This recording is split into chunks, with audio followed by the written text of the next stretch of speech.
Saudara, bekerjalah yang giat, carilah uang, tapi setelah dapat ajak ngomong tuh duit. Bagaimana ajak ngomongnya? Gini, duit, setengah mati gue nyari lo duit lo. Sore, pagi, siang, malam, peras keringat, banting tulang kaki jadi kepala, kepala jadi kaki, nyariin lo duit. Punya istri dua pergi haji. Yang satu yang muda istrinya namanya Hasanah, yang satu namanya Khadijah. Waktu tawaf keliling Ka'bah, si suami ini nggak bisa doa apa-apa kecuali Rabbana Atina itu. Tiap putaran Rabbana Atina fid dunya hasanah wa fil akhirati hasanah. Putaran kedua Rabbana Atina fid dunya hasanah wa fil akhirati hasanah. Ini istri tuanya yang namanya Khadijah dengerin aja. Akhirnya di satu saat dia colek suaminya, bang, mentang-mentang Hasanah bini muda disebutin melulu, saya dong disebutin dalam doa. Iya deh, ntar putaran selanjutnya suaminya blow on juga. Putaran kedua dia baca Rabbana atina fid dunya hasanah wa fil akhirati Khadijah. Kalau saya melihat mah pak pemimpin yang paling ikhlas tuh RT sama RW. Nggak ada yang ngerebutin, berebut jadi RT kagak ada tuh. Itu pemimpin paling ikhlas jadi RT sama RW. Nggak digaji, nggak dapat fasilitas, dan pasti tempat orang cerita susah. Nggak ada orang sih habis jual tanah laporan ke RT. Nggak ada. Asal habis kemalingan tuh, rumah gua bobol teh.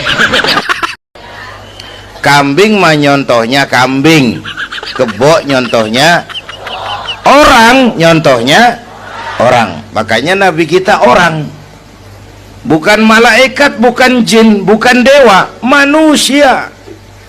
Kalau manusia disuruh nyontoh manusia, itu perintah masuk akal, predispositionnya sama. Kalau disuruh nyontoh malaikat mah ribet kan. Malaikat bagaimana nyontohnya, dia mah tidur kagak, makan kagak, sama duit budek, sama perempuan kagak open, lah susah nyontohnya. Ya, Superman tuh biar hebat nggak bisa dicontoh Superman, bagaimana terbangnya, lagian pakai celana dalam di luar, Pak. Ibu-ibu walaupun suaminya itu jelek, mukanya rebek, matanya belek, hidungnya pesek, potongannya brengsek, kalau memang merupakan suami, tepuklah dada, suamiku adalah Arjunaku. Asik. Ada dokter gigi, dokter baru, satu sore praktek, pasiennya 4 orang nunggu duduk jejeran. Dipanggil pasien pertama, diperiksa, berlubang giginya, dicabut tanpa dibius. Yang namanya dokter baru. Pasien ini teriak, aduh sakit dok, tidak kuat, sakit. Teriakannya keras sekali. Pasien yang 3 orang yang nunggu gemeter, lari semua. Selesai dicabut, diobati, selesai, tanya, sudah selesai dok? Sudah mas. Berapa biayanya? 200.000. Loh, biasanya kan 50.000, kok 200.000? Biasanya sih memang 50.000, tapi siapa suruh kau teriak? Yang 3 lari. Bumi kaya, laut kaya, hutan kaya. Kekayaan negeri ini dikuasai oleh negara. Itu oke lah, tapi harus digunakan bagi sebesar-besar kemakmuran rakyat. Ini amanat. Disalahgunakan, dikorupsi, dipakai buat kepentingan golongan. Yang nitip marah. Kalau yang nitip marah, dia bisa aja nyuruh makhluknya yang lain negor kita. Siapa? Merapi, Batuk, Bromo muntah, Semeru meriang, anak Krakatau demam. Jadi memutarbalikkan fakta itu kerjaan Dajjal. Yang hak jadi batil, yang batil dibilang hak, yang benar jadi salah, yang salah malah jadi benar. Tuntunan disuruh jadi tontonan, tontonan malah menjadi tuntunan. Itu pekerjaan Dajjal profesinya. Jadi kita udah capek sama konflik. Kalau kita rukun, kompak, bersatu, kita bisa berbuat banyak untuk agama, bangsa, dan negara yang kita cintai ini. Jaga kesatuan, persatuan, kerukunan, kekompakan. Beda boleh, marahan jangan. Hormati pendapat orang kalau pendapat kita pengen dihormatin orang. Jangan rakyatlah yang disuruh hemat, pejabat. Kalau rakyat udah segini-gininya, Pak. Pemerataan terhadap hasil kekayaan alam ini buat kemakmuran rakyat sulit terjemah kalau mental-mental serakah gentayangan. Itu kalau di dalam dunia binatang, serakah itu simbolnya monyet. Monyet, tahu monyet? Masih ada hubungan keluarga? Maaf. Coba lihat monyet. Cara berangkatlah ke Ragunan, mampir di depan kandang monyet, kasih pisang dimakan. Penuh mulutnya, lemparin lagi pisang, tangannya megang. Mulut penuh, tangan megang, kasih lagi, kakinya nyepeng.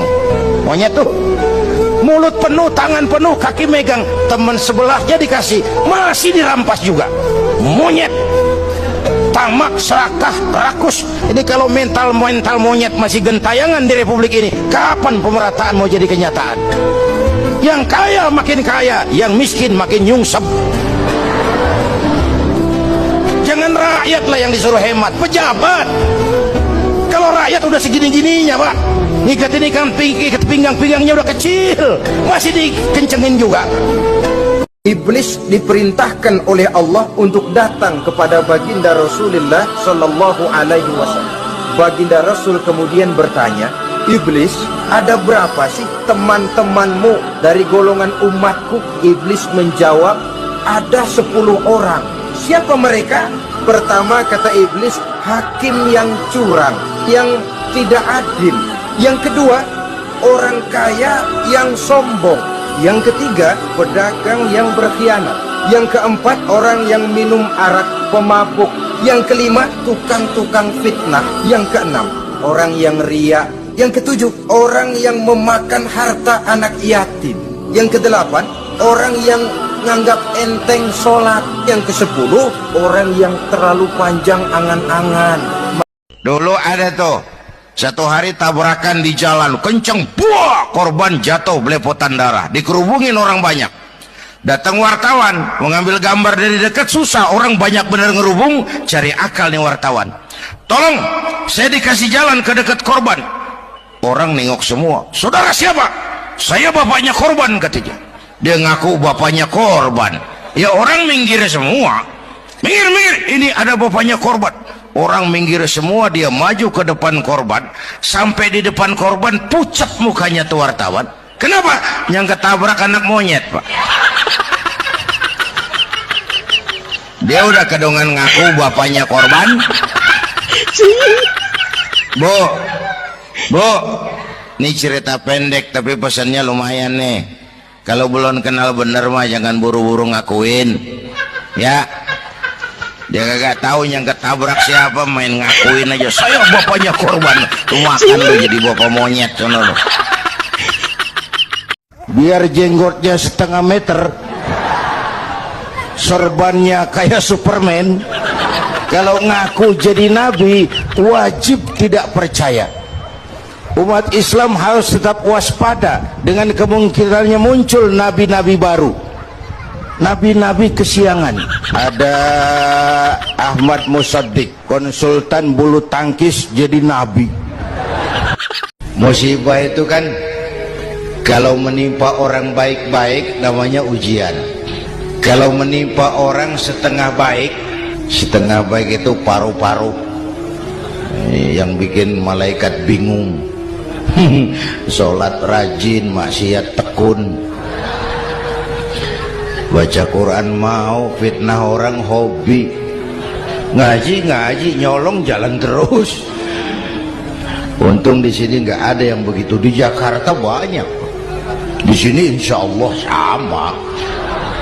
pada satu saat, kata Nabi, akan datang di tengah masyarakat manusia, di mana pada masa itu muncul pemimpin-pemimpin yang bertingkah laku seperti kambing tidak ngerti nilai berlian, padahal kalau kambing sedikit mau pakai otak, harganya 30 juta. Lalu dibelikan rumput, dapat rumput sekabupaten. Tapi kambing tidak ngerti nilai berlian. Kenapa? Hidup kambing cuma melayani perut. Maka kata Imam Ali karramallahu wajhah, orang yang hidupnya hanya untuk melayani perut. Saudara yang ngomong ya. Dulu korupsi katanya di bawah meja, sopan malu-malu. Kemudian maju korupsi di atas meja, terang-terangan.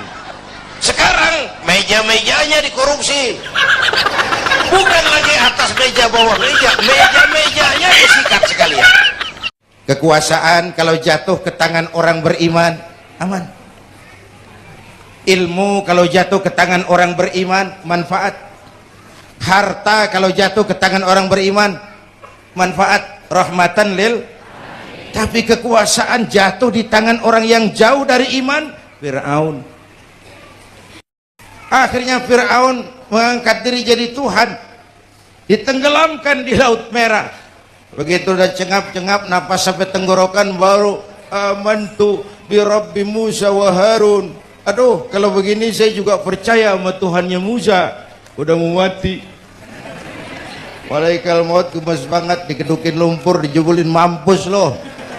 Kemarin kemana, udah gini hari baru beriman. La in syakartum la azidannakum wa la in kafartum inna azabi lasyadid. Kalau kamu pandai bersyukur, aku tambah nikmat. Tapi kalau kamu ingkar, azabku teramat pedih. Artinya apa? Nikmat bisa berubah menjadi azab kalau kita tidak pandai mensyukurinya. Seorang petani, dia selesai bekerja di ladang, istirahat. Dia tidur di bawah sebuah pohon beringin. Di sebelah pohon beringin itu ada pohon labu. Dia berpikir, kalau saya lihat-lihat Tuhan nggak adil katanya. Masa pohon beringin pohonnya besar, buahnya kecil. Pohon labu pohonnya kecil, buahnya gede. Tuhan bukan arsitek ulung ini.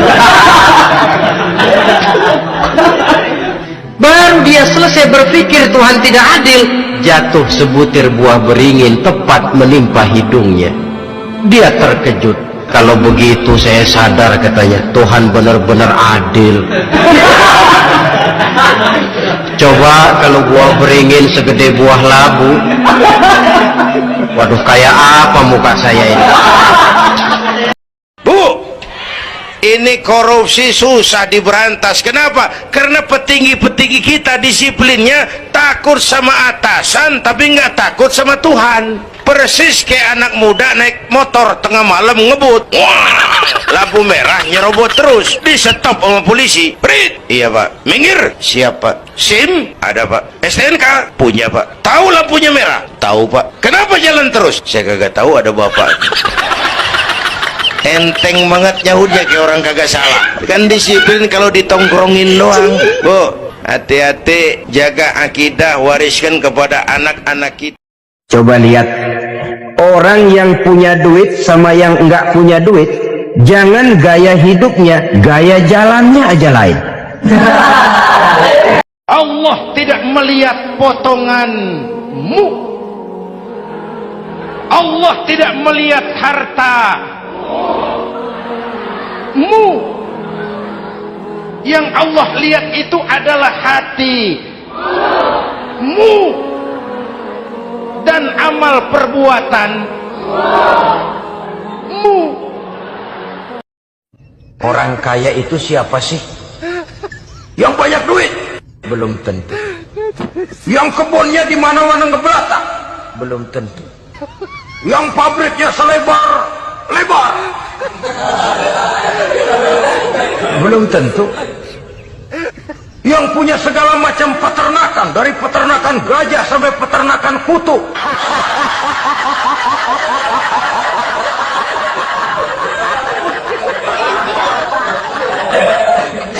Belum tentu. agama memberikan tuntunan yang sangat luhur. Orang kaya itu adalah orang yang hidupnya cukup. Orang miskin itu orang yang selalu merasa kurang. Bagaimanapun banyak duit saudara miliki, kalau masih merasa kurang, masih miskin saudara. Manusia sungguh tidak berdaya menghadapi 3 hal paling pokok ini. Rezeki, kita cuma bekerja. Kitakah yang menentukan? Tidak.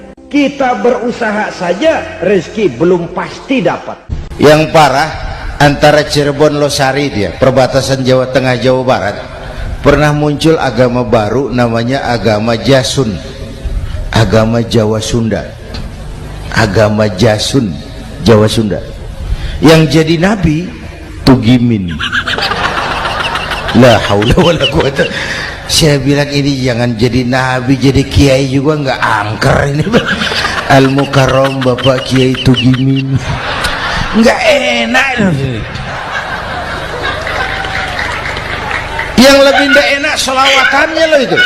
Kalau kita kan tadi nikmat ya Habibi ya Muhammad, nikmat rasanya tuh. Coba ganti sama yang tadi. Wah enggak. Ya Habibi ya Tugimin. Nggak enak tuh.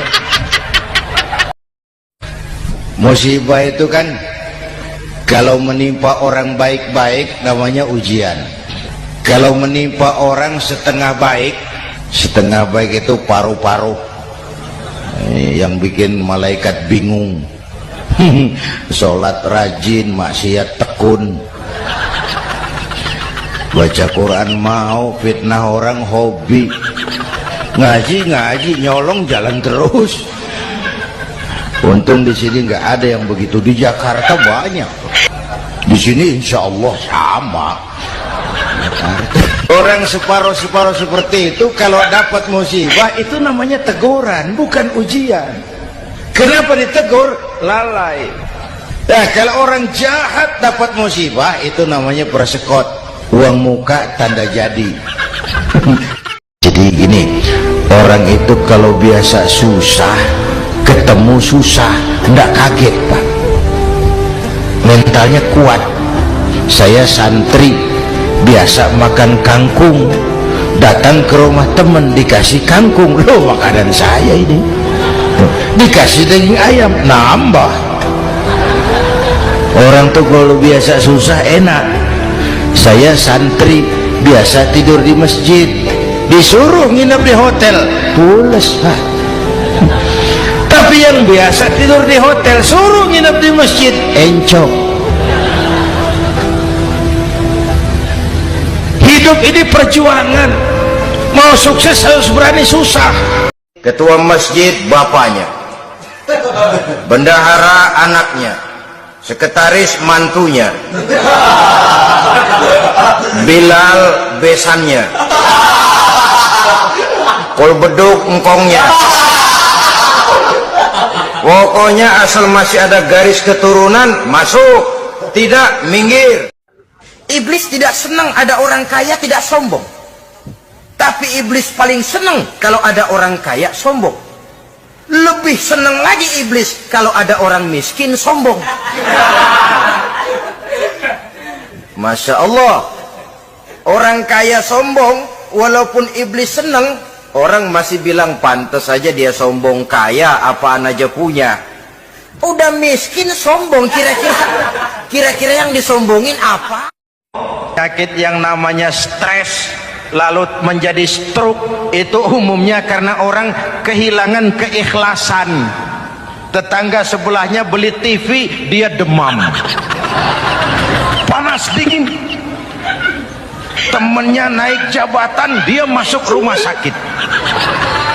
Temannya beli rumah, dia mati. Tidak ada penduduk neraka ditanya, kenapa kamu masuk neraka? Tumor Pak. Tidak ada. Tidak ada. Sehebat-hebatnya penyakit zahir cuma merusak dunia, tapi penyakit batin merusak dunia, menghancurkan akhirat. Sombong, penyakit batin. Di dunia dijauhi orang, di akhirat neraka tempatnya. Ada orang dititipin jabatan oleh Allah, sombong. Ada enggak pejabat sombong? Ada. Namanya Fir'aun. Kita ini kadang-kadang pede, terlalu lewat pedenya. Sujud nggak pernah, sama ulama jauh, sama habaib jauh, ke taklim nggak pernah datang, tiap hari bergelimang dosa. Begitu kena musibah, nyohor. Gua lagi diuji nih. Siapa yang uji? Lo. Lah kagak sekolah, ulangan. Mau naik kelas berapa nantinya? Yang menyebabkan hati jadi mati dan doa tidak terjawab. Tiap hari kamu makan nikmat Tuhanmu, tapi kamu tidak pernah mau bersyukur kepada Allah Subhanahu wa ta'ala. Nikmat Tuhan kita doyan banget. Tidak pernah sehari dan sesaat pun terlepas diri dan hidup ini dari nikmat-nikmat yang diberikan Allah. Sikap hidup seseorang dibentuk oleh keyakinan yang dimilikinya. Sebagai muslim, keyakinan kita berpatri pada dua kalimat syahadat. Asyhadu an la ilaha illallah wa asyhadu anna Muhammadar Rasulullah. Kalimat ini membentuk perilaku kehidupan. Itulah ikrar yang kita ucapkan. Artinya, pada saat kita berkata asyhadu an la ilaha illallah, saya bersaksi tidak ada Tuhan selain Allah, kita sudah melaksanakan sebuah ikrar. Kalau saya yakin tidak ada Tuhan selain Allah, itu berarti saya tidak akan pernah takut kecuali hanya kepada Allah. Saya tidak akan pernah menggantungkan hidup kecuali hanya kepada Allah. Saya tidak akan melarikan persoalan kecuali hanya kepada Allah. Saya tidak akan minta tolong kecuali hanya kepada Allah. Saya tidak akan minta rezeki kecuali hanya kepada Allah. Berurat dan berakar itu di dalam hati, membentuk kepribadian dan mewarnai seluruh langkah kehidupan kita. Di zaman kita fasih betul mengucap dua kalimat syahadat. Tahlil pun lancar. Tetapi konsekuensi dari kalimat itu sering kita abaikan. Apalagi kita sedang berhadapan dengan zaman yang serba sulit seperti sekarang ini. Ekonomi yang belum pulih, lapangan kerja susah, pengangguran banyak, biaya hidup tinggi. Orang mudah mengalami proses pergeseran nilai. Sholatnya masih menghadap Allah, tapi kepengen dagangan laris menghadap dukun. Dicampurlah itu, iyyaka na'budu wa dukun nasta'in. Ini kan sudah gaya hidup yang sinkrit. Nah, puasa melahirkan keikhlasan. Kenapa? Karena ibadah ini seperti kita pernah bicarakan tanpa sugesti. Mungkin kalau kita sholat masih berharap dilihat orang. Kita membayar zakat, kita bersedekah masih berharap dilihat orang. Tapi dengan puasa hanya kita dan Allah saja. Ini harusnya melahirkan gaya hidup keikhlasan. Bahwa kalau kita sudah berbuat, yang penting kita dan Allah saja. Mau dipuji orang atau tidak, mau didengar orang atau tidak, mau dilihat orang atau tidak, yang penting saya sebagai pelaksana sebuah ibadah dan Allah sebagai tempat tujuan kenapa ibadah ini saya laksanakan. Kepada orang kaya, iblis ngalungin sifat bakhil, kikir, pelit. Kepada para penguasa, iblis ngalungin sifat zalim, sewenang-wenang, tidak adil. Kepada pengusaha, iblis bawa bendera khianat. Kepada ulama, dikalungin juga sama iblis, merasa yang lain kecil semua, kagak ada yang kayak gua udah ini. Termasuk menikmati pujian, itu perangkap iblis. Diperingatkan oleh Rasul dalam satu hadis, sayati ala ummati zamanun la yabqal islam illa ismun wala minal quran illa rasmun. Akan datang satu masa di tengah umatku di mana pada masa itu Islam ada tapi hanya tinggal sekedar namanya saja, dan Quran pun ada tapi cuma sekedar tinggal tulisannya saja. Ada orang yang menilai bahwa bahagia itu katanya kalau punya kedudukan yang tinggi, pangkat yang agung, wibawa yang besar. Mungkin betul, tapi mungkin juga tidak. Bergantung kepada hati orang yang punya pangkat itu. Kalau latihan miskin, awas, hati-hati, jadi juara miskin nanti. Latihannya latihan miskin. Apa latihan miskin tuh? Minta, punya, minta, itu latihan miskin. Kalau dikasih itu lain, tapi ini punya, minta, itu latihan miskin, Pak.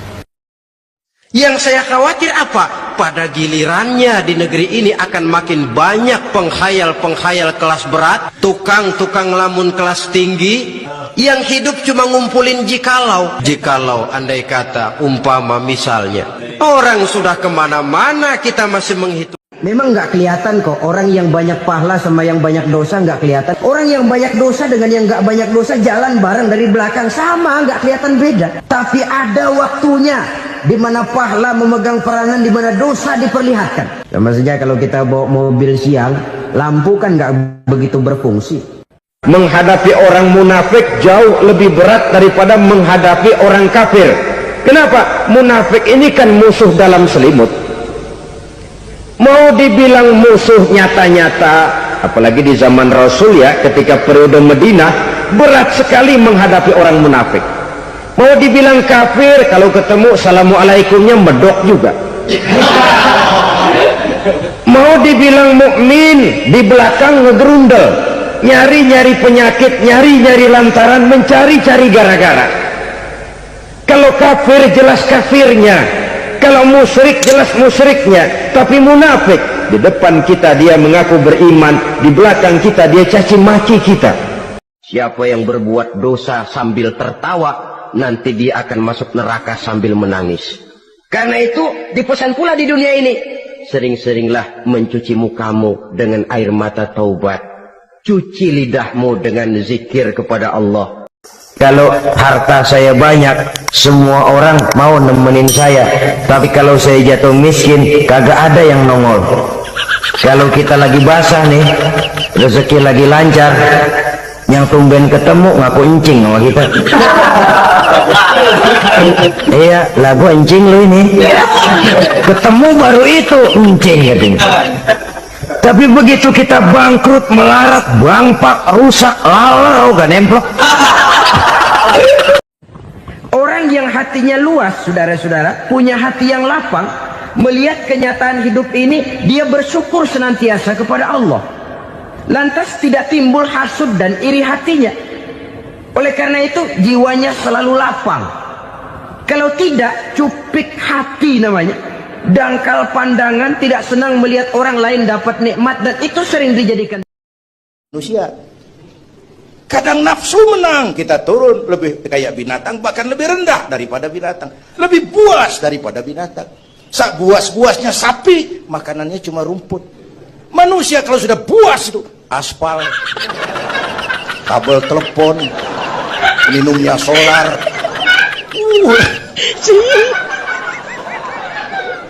Lebih buas dari binatang sekalipun. Agar akal bisa mengendalikan nafsu, Allah menurunkan agama. Bukan menghilangkan, mengendalikan, mengatur.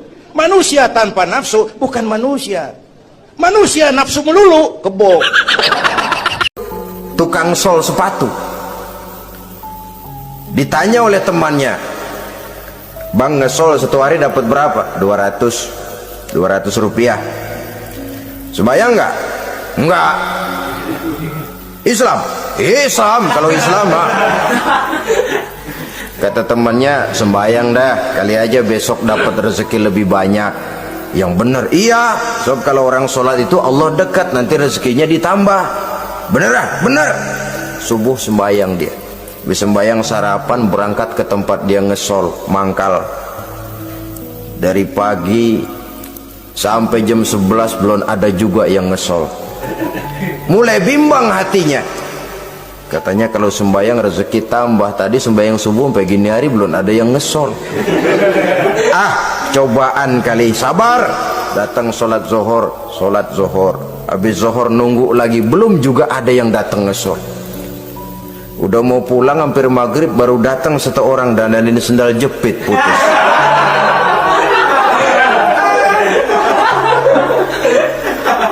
Sudah bayar 25 rupiah, pulang dia si tukang sol ini, ketemu sama temennya yang nyuruh sholat tadi. Ditanya, bagaimana penghasilan ini hari? Apa dijawab? Gua kapok deh sembayang.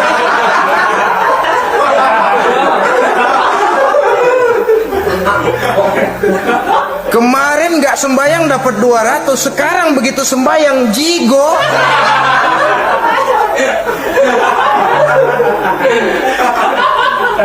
Dia tidak sadar bahwa dari kacamata agama 25 rupiah yang membawa berkah jauh lebih baik ketimbang 200 uang panas. Apabila umatku telah terlalu mengagung-agungkan dunia, apabila umatku telah jatuh menjadi umat yang materialistis, segalanya diukur dari sudut keduniaan saja, nuzi'at minha haibatul Islam, maka akan dicabutlah dari mereka kehebatan agama Islam.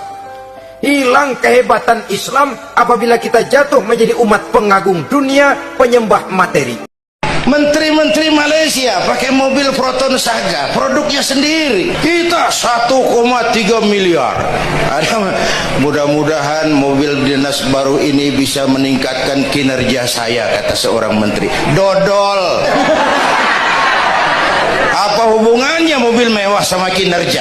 Kalau memang mental bajai, biar naik Mercy juga selanang-selanang nggak karu-karuan. Kalau rakyat ini yang ngajukan kredit ke bank, walaupun jumlahnya cuma jutaan, ratusan ribu, susahnya 17 setan. Tapi ada orang-orang tertentu yang agunannya palsu, jaminannya palsu, bawa kata belece, bukan cuma miliaran, triliunan kredit bisa keluar. Terluka rasa keadilan.